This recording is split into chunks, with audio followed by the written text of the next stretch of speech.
Assalamualaikum warahmatullahi wabarakatuh. Halo anak-anak kelas 3, bagaimana kabarnya hari ini? Semoga sehat selalu dan dalam lindungan Allah Subhanahu wa Ta'ala. Anak-anak, hari ini kita akan belajar di tema 6, subtema 3 tentang energi alternatif dan subtema 4 tentang menghemat energi. Energi alternatif adalah sumber energi yang dapat menggantikan bahan bakar minyak atau BBM. Nah, energi alternatif dapat juga diartikan sebagai energi yang tersedia di dalam alam dan tidak akan habis walau dipakai secara terus-menerus. Adapun contoh dari energi alternatif adalah matahari, angin atau bayu, air, dan juga panas bumi atau geotermal, biosolar, dan juga briket atau arang. Contoh dari energi alternatif yang pertama adalah matahari.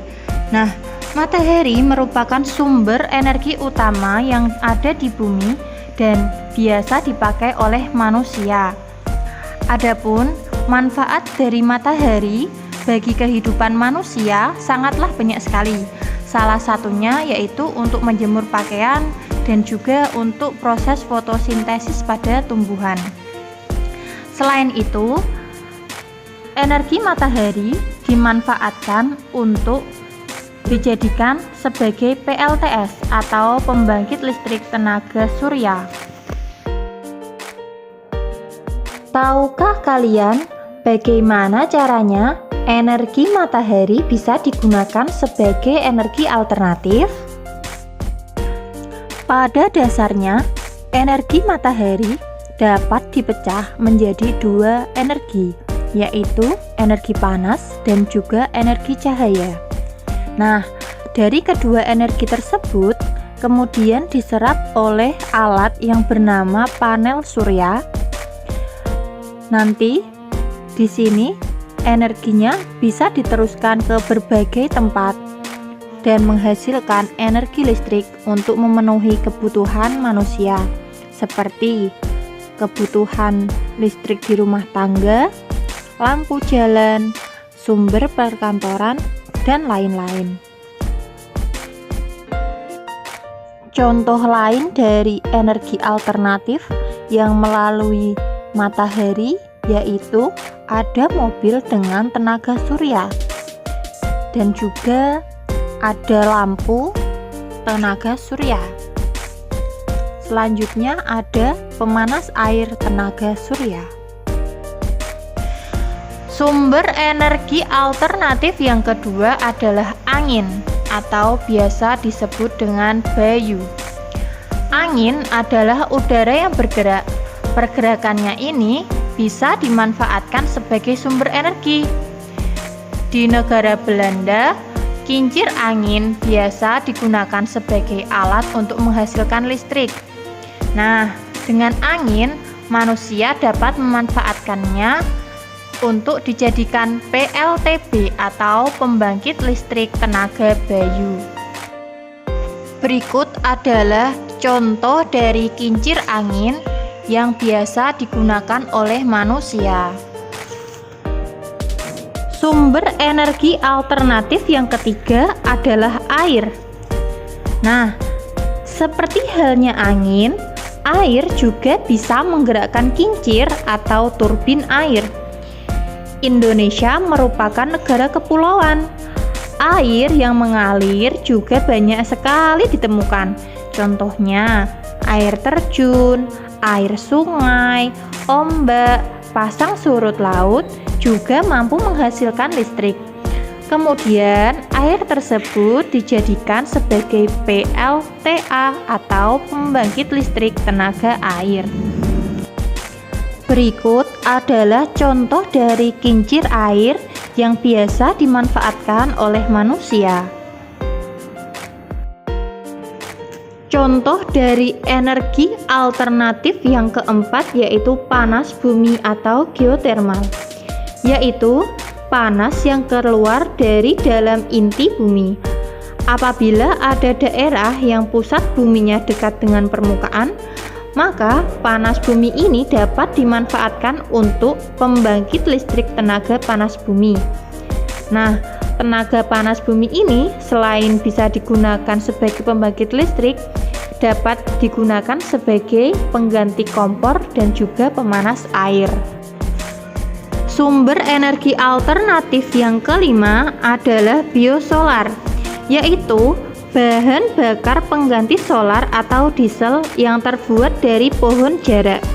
Nah, karena solar merupakan energi yang tidak dapat diperbarui dan bisa habis kapan saja, maka manusia mencari pengganti solar dengan menemukan biosolar yang bisa diperbarui kapan saja. Contoh sumber energi alternatif yang keenam adalah briket atau arang. Nah, briket adalah sebuah blok bahan yang dapat dibakar untuk digunakan sebagai bahan bakar pengganti minyak bumi yang biasa digunakan oleh manusia. Pada dasarnya, briket atau arang merupakan salah satu contoh sumber energi alternatif yang terbuat dari gergaji kayu, sampah, dan juga tempurung kelapa. Berikut adalah contoh dari briket atau arang atau kayu bakar.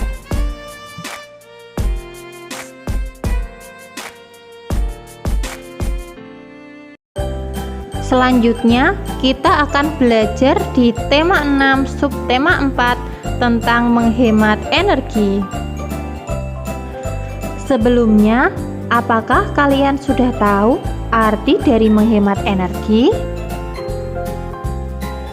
Menghemat energi adalah sebuah upaya yang dilakukan untuk mempertahankan energi yang sudah ada agar tidak cepat habis.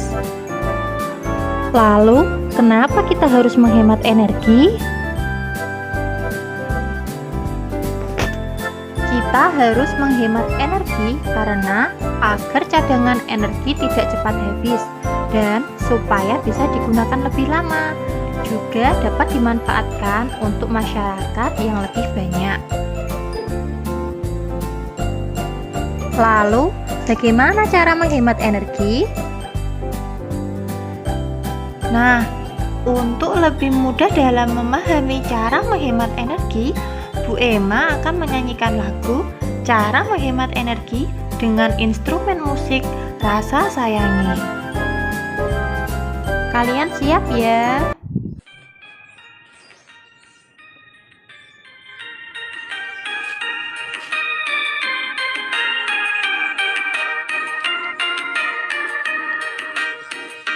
Ayolah kawan, kita hemat energi, karena hemat energi sangat bermanfaat. Ayolah kawan, kita hemat energi, karena hemat energi sangat bermanfaat. Matikan keran jika tak dipakai, matikan TV jika tak dilihat, gunakan lampu-lampu hemat energi, bukalah jendela di pagi hari. Matikan keran jika tak dipakai, matikan TV jika tak dilihat, gunakan lampu-lampu hemat energi, bukalah jendela di pagi hari. Ayolah kawan, kita hemat energi, karena hemat energi sangat bermanfaat. Ayolah kawan, kita hemat energi, karena hemat energi sangat bermanfaat. Matikan kipas jika tak dipakai, hemat dan bijak jika gunakan AC. Berjalan kaki, gunakan sepeda jika bepergian dengan jarak yang dekat. Matikan kipas jika tak dipakai, hemat dan bijak jika gunakan AC. Berjalan kaki, gunakan sepeda jika bepergian dengan jarak yang dekat. Itulah